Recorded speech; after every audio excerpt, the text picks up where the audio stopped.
Hey Betty Betty, and I'm here with Carter, who is a legendary music producer. Whoa, tell us about yourself. So tell us about yourself. How did you get into producing? I started producing at the age of like 14, 15. I started out on like a little Casio keyboard. My mom's boyfriend had it in the basement when I first moved here to Colorado, actually. So I was at my uncle's, and then we went to stay with him. He had this keyboard downstairs, and man, it was like, he showed me it. He was like, okay, here's how you do this, and here's how you do this.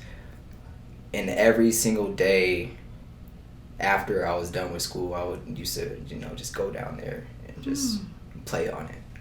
And it's crazy. It's like, he told my mom, he was like, that boy, yeah, he looks like he knows what he's doing. But I didn't know. I just loved making it.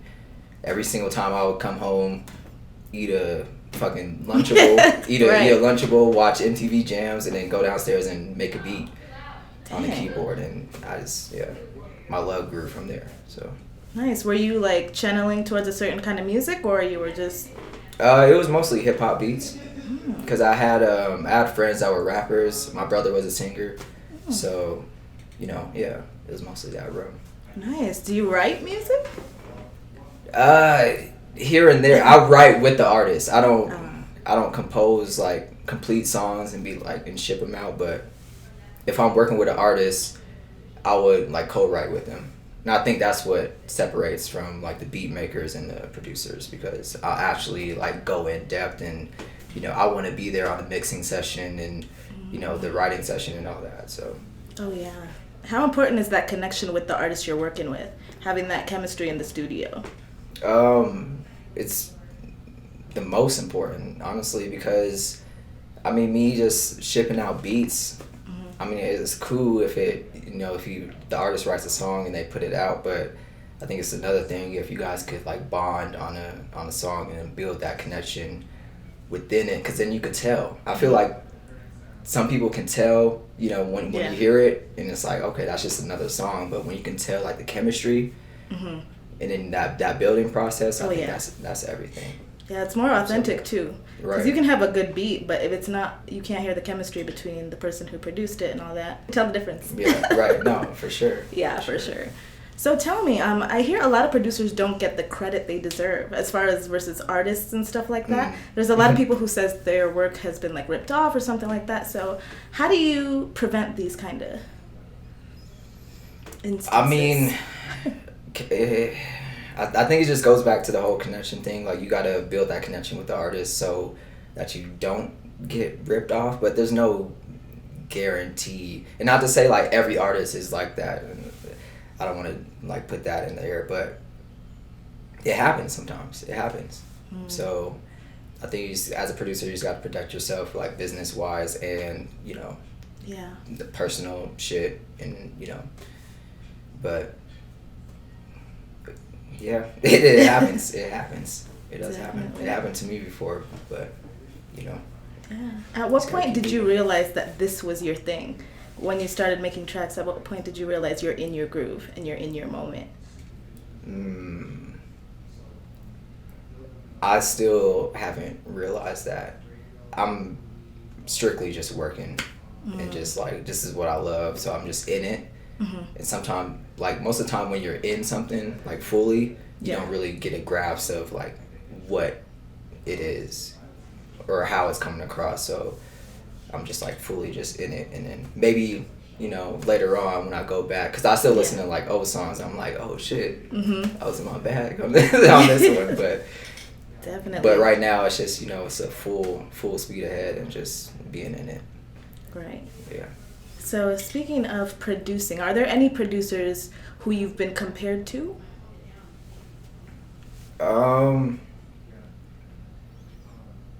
Not really. When I was making like strictly dark beats, I got compared to Metro Boomin.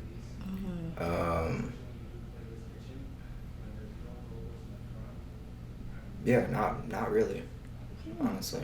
If you could compare yourself to any producers, who would you say your style is closer to? I always wanted to be like a super producer, so like Hit Boy, Hit Boy, Kanye, you know, like people like that. I try to strive for that. Right. You know, sometimes when I'm making beats, I do, you know, the A and B tests. I play their song and then play my song, and if it doesn't match, then that's a shitty beat. Which kind of conflicting as a as a creative, because you don't want to really compare yourself. Right. But and then other people will be like, oh no, that's a dope beat. That's like really, and I'm just like, that's a throwaway. But that's what I like to compare myself to and try to strive for, is being a super producer. And like I want to produce like a record for Ariana Grande, but then like do a like real gritty shit like Benny the Butcher like type shit. So that versatility is important. Yeah. So let me ask you, if you could have your dream collab like that you could set up, who would you set up and why? Like if you could choose a singer, if you could choose, I could choose like the whole team. Yeah, you could choose the whole team. Who would your dream team be for an ideal collab? Shit. If you had no budget, no nothing, and you could choose whoever. Ooh, shit. Fuck. Mixed by Ali has to be the engineer. Artist.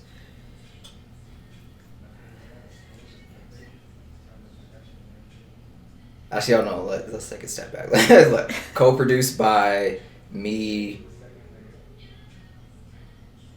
and Kanye. Mixed by Ali. Then the artist. That's hard. That's a deep ass question. Fuck. Damn, that's crazy.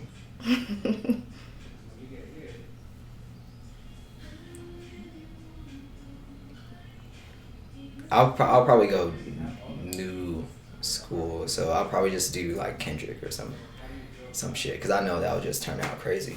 Right. You know, I could just be in the room and I already know he has like a dope ass verse. Would you have any features or just him? See, that's you going to. Hey, I gotta get the juice, okay? I gotta dig deep. Kendrick featuring Jay-Z. There you go. That's like one of my favorite rappers, so yeah. I like that. Yeah.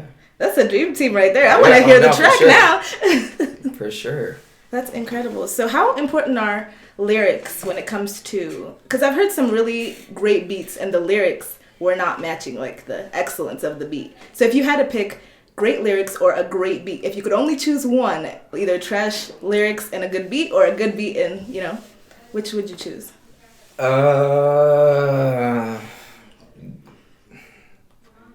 I mean, I'm gonna be biased because I'm a producer, so I'll say great beat, but lyrics. What if you didn't believe in the lyrics at all? Lyrics at all, like some just. Yeah. Just, nah, I'll still choose great beat for sure, just because I'm biased. But lyrics do matter. Lyrics do matter. Right. In the long run, I mean, it may be hot for a couple months, but you know, where is that gonna take you? Right. It's important to believe in, you know, in what you're putting your stamp on, because your name is on it at the end of the day too. Exactly. Right. Exactly. And I kind of hate doing that, but yeah. So I try to like stray away from those situations where that song isn't really good, and then, but my beat is good. I'm just like, nah, I can't really do it. Right. How important is knowing your worth as a producer?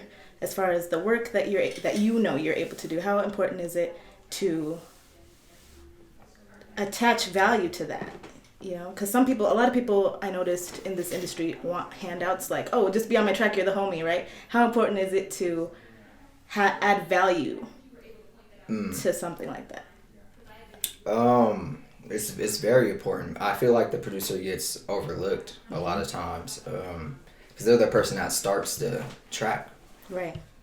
Like, you don't hear anything until the producer plays a note on the keyboard. So they should be the main ones getting the shine. I feel like the producer nowadays should get more shine than the artist in a sense, because you know, back then that's what it was. It was like the DJ, and then it was the rapper.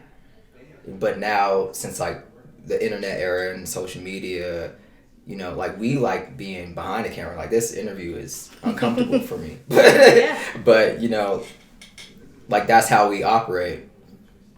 But my bad, what was the question? I went on a whole tangent. Oh no, that's good. Yeah. What was the question though? It was kind of a spot on question, but Shit. I was just asking how important it was to add value. Yeah, your worth as far as being paid for gigs and being paid for tracks and beats that you've made, you know? Yeah. Especially when it comes to friends and connections that you've made. Yeah, it is very important because, you know, some people just like to be like, oh yeah, we're buddies, so you know, you're not getting paid, but once I get on, I get on, it is like, it don't really work like that because I'm struggling now, especially with, you know, with these songs you pour your heart and soul out into, and then you don't get any ROI out of any of it. So it's like, it's very important. Either set the standard to where you get paid up front, or a little up front, and then like a lot of the back end, or you know, none up front and then, you know, a lot of the back end. I think it's just a preference of what you want to do. Right. Compared to, you know, like just going about and just going with the flow. Because I've done that. I've done work for free. But I feel like that was my start. Like I did a lot of work for free just to get my foot in the door, just to be like, okay, now I have like a catalog of stuff that I could play you that I've done that actually has been released, instead of, you know, just trust me because I make beats. You know, it's you don't have any work, so you don't have any leverage. So I did sessions for free. Like now I'm charging to mix an actual song. Yeah. Because I've been mixing for free for like a year and a half. So now I could actually charge. Because they heard those songs, they're like, yo, I love how you did this on this song. So now I could, you know, I could charge them. Right. Do you think it's easier now, or do you think it was easier back then as far as producing in the industry, as far as making it out there and getting your songs out there? Do you think it's easier now to get your songs out there, or do you think it was easier back then?